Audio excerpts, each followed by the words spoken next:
let's make a candy apple board.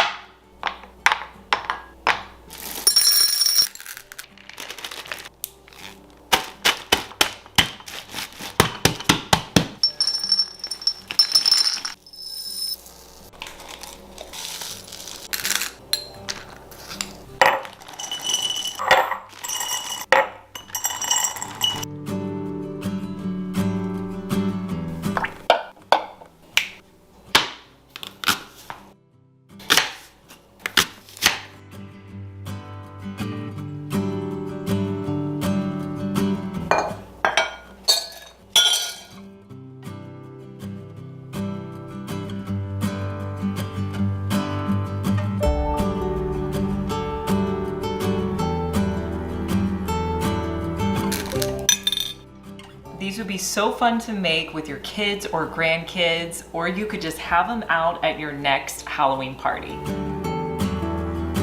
There's so many fun pumpkin paint techniques. I want to show you one that's super easy. Now this is a green pumpkin that I got at Walmart. You're gonna need 2 colors of paint. You're gonna need white and black paint for this next project. We're gonna add ghosts to our pumpkins. First, we're gonna start with adding our ghosts to our pumpkins with white paint. Now you could paint these on with a paintbrush. You could dip your finger in there to create a ghost, or find something with a circle shape that you can use to create your ghost. I found this dowel rod in my craft room that I'm gonna use. So I'm just going to stick it into my paint like a stamp and place it onto my pumpkin. Now I used a little bit of black paint, put it on my plate, and for this you're gonna need a fine detail brush like this. I'm gonna dip it in my paint and create 2 eyes and a mouth for the ghost.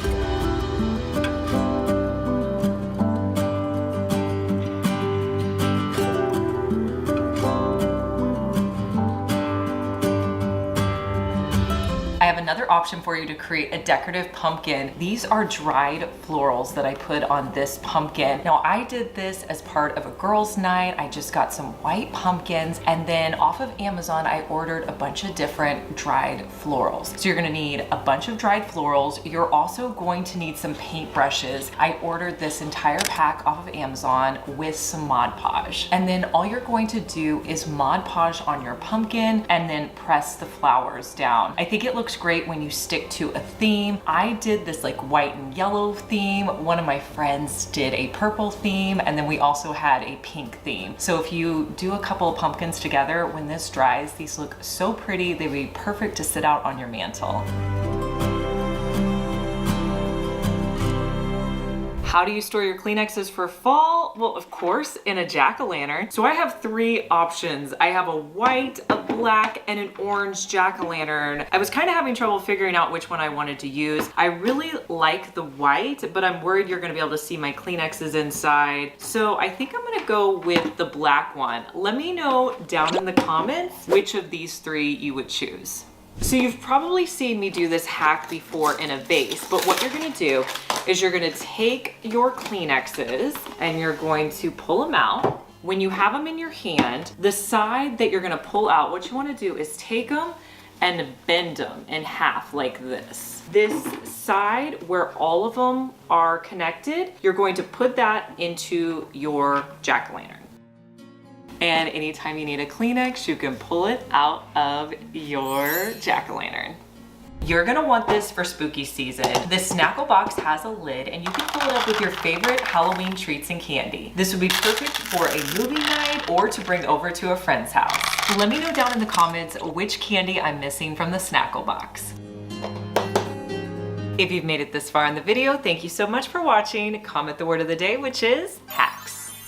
A few years ago, I created a fall candle in this wood bowl that I had thrifted, and it was really cute, but I wanted to do an updated version for you. I thrifted this bowl, and I'm wondering if somebody DIY'd it because it kind of looks like a DIY project, but I thought it'd be perfect because I wanted more of a bowl shape. This was $4.99 at my thrift store. First, put in my candle wicks. Now, somebody left me an amazing comment telling me to hot glue these candle wicks to the bottom of my bowl to hold them in place whenever you pour in the wax melt. So thank you so much for that comment. We're gonna be doing that for this project. Let's start by heating up our wax melt. Now, I love this set of wax melt. It's from Amazon. I will link it for you down below. It's a natural soy wax melt, which I really like. I'm gonna add in some essential oils. Now, since it's fall, I have this pack of essential oils called Spice. And I think the two that I'm gonna use today are the pumpkin pie and the cinnamon. You can mix them around or use any essential oils you like. This is just an old pot that I only use for my wax melts because I make several candles, but I'm just going to take the wax melt and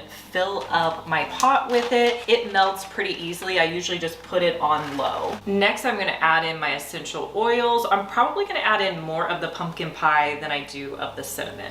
Since my candle's so large, I'm probably going to have to melt wax in multiple stages, so I'm gonna put a little bit more in. Now, while my candle wax is melting, I want to map out how I'm going to support the wicks. Normally, I will use these popsicle sticks, but since this is larger, I found these are just wood shims I had out in my garage. So I'm going to put these probably around, and this is going to help me support the wicks so they stand up straight. Another option is you can always tape them. So if I need some painter's tape to hold it in place, I will do that. But you want, while it's drying, for your wicks to be standing up straight. Okay, so it's completely melted. We're gonna bring it over and put it into our container. Okay, so it's definitely not full, so we're gonna have to melt some more white wax.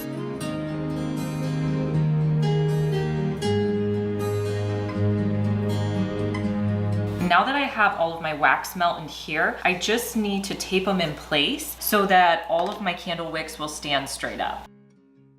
So for the bowl that I created, I ended up using 4 of the wax melt bags, which if you buy a container off of Amazon, it comes with 5. Next, I want to create some pumpkin and leaf molds that we can put on top of the candle once everything sets and cools. So I bought these molds off of Amazon. There's all different shapes of pumpkins, and then I also found these little silicone molds for leaves. So what are we going to use for our wax melt? You could use the candle wax that we just used and maybe add some food coloring. I picked up these from Walmart. One is maple sugar drizzle, and the other one is called pumpkin apple muffin. I really like the neutral colors of it. So we're gonna start with the maple sugar drizzle, and I'm going to melt that in the same pot that I was using earlier.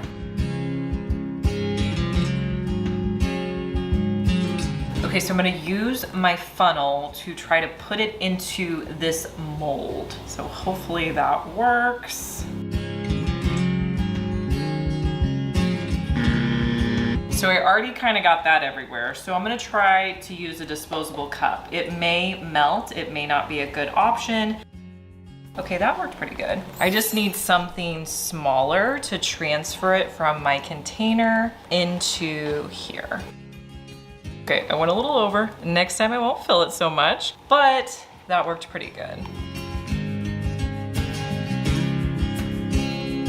Next, I'm just gonna use a little spoon to try to fill these leaf containers. I have quite a bit left over, so I think you could get away with maybe just using one of these. Now I'm gonna try the pumpkin apple muffin, and I'm gonna put that in my other molds.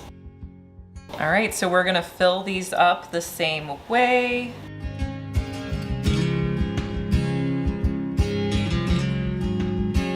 Now we're gonna let everything cool probably overnight before we pop anything out of the molds. It's been a few days, my candle is completely set, so now I'm going to remove the tape and all of these wood pieces, and then we'll cut down the wicks.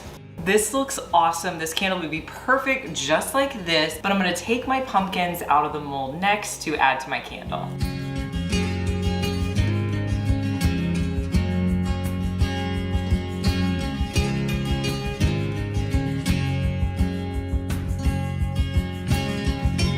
So I got all of the pumpkins out of the mold. Now, as I was doing it, I kept breaking the stems off of my pumpkin, and I figured the best way to do it is actually push from the bottom, and you're less likely to break your stem. I'm just gonna melt down the stems a little bit and connect them to my pumpkins. Now I'm just going to place my pumpkins onto my candle.